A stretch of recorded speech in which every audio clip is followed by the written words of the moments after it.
তাবিঈদের মধ্যে মুহাম্মদ ইবনে সিরিন খুব ভালো স্বপ্নের ব্যাখ্যা জানতেন। এক লোক এসে মুহাম্মদ ইবনে সিরিনকে বলল যে আমি দেখলাম আমার ছেলে পানি খেতে খেতে পেটটা এত বড় হয়ে গেছে। এই একই স্বপ্ন আরেকটা লোকও দেখলো, দেখে এক মূর্খের কাছে জিজ্ঞেস করলো। সে বলল, সর্বনাশ, এত বড় পেট হয়ে গেছে, তোমার ছেলে তো মারা যাবে। ঠিকই কয়েকদিন পরে ছেলেটা মারা গেল।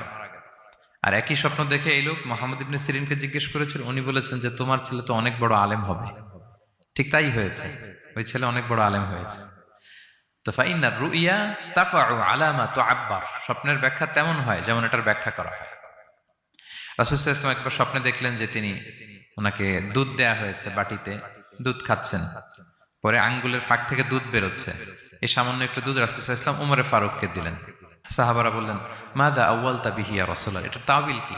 তখন বললেন, আউয়ালতু বিহি আল ইলম, এটা দিয়ে আমি জ্ঞান বুঝিয়েছি। মানে উমরে ফারুকের আল্লাহ তাআলা অনেক জ্ঞান দিবে। স্বপ্নে কেউ দুধ খাচ্ছেন, এটা আপনার জ্ঞানের প্রতীক।